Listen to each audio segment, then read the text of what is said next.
Gregory's room, it's all about this weird Nick Jr. kind of pilot, and it's kind of this surreal kind of CGI mess that you would see if, nobody knew how to do CGI. It's a pretty interesting read, and there's a video to go along with it, because obviously it's fake, obviously somebody made it online to fool people into thinking it's an actual Nick Jr. kind of, pilot that failed.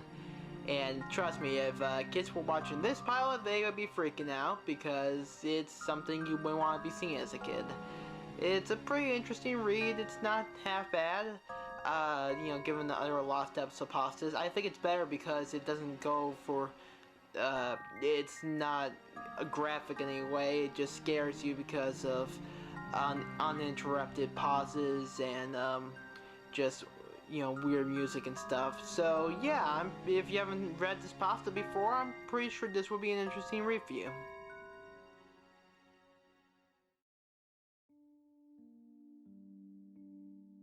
My life has always been pretty cheerful.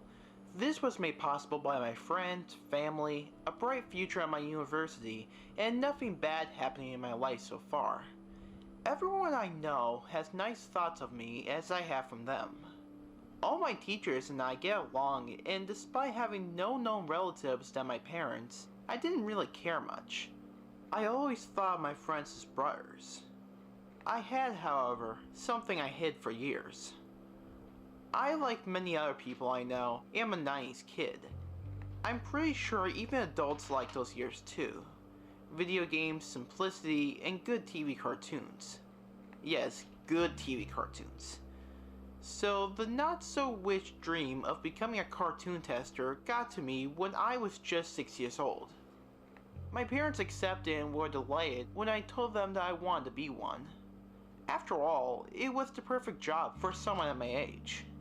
So when people came to the house to ask my parents, I wanted to be it so badly.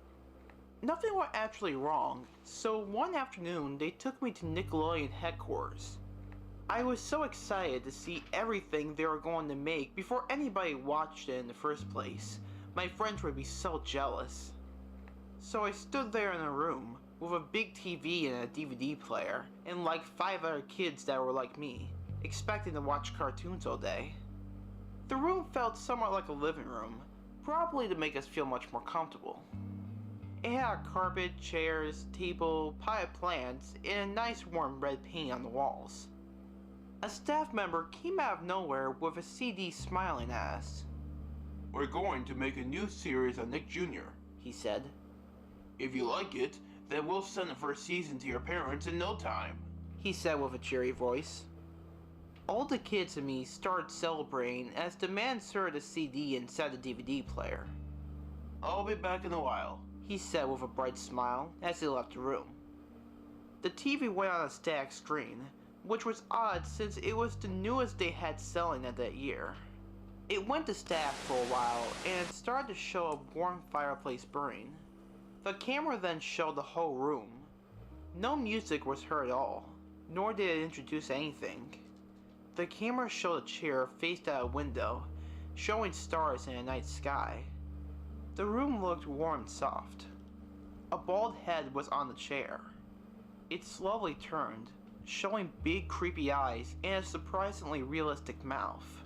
Me and all the kids were surprised about him and his appearance, and waited to see what happened. A robotic and emotionless voice stroked on the silence as the man said, "Oh, I didn't see you there." The camera turned around, showing a crudely made CGI body that happened to be the man's. He greeted us and said, "Hello, I'm Gregory, and this is my room. The camera zoomed in on his creepy face. We're going to have so much fun together, just the two of us. He pointed at the window. We can look at the stars together. He held a book. We can read a book together. The camera went to the perspective of the fireplace. As Gregory said, We can stare into the glorious flames of the fireplace together." The silence was crushed instantly, as all the kids looked confused and looked at each other. We waited for a while as Gregory's face stared from the chair into the fire. His face suddenly appeared again, and the camera slowly zoomed in. "But no matter what we do, it will just be the two of us, alone in this room.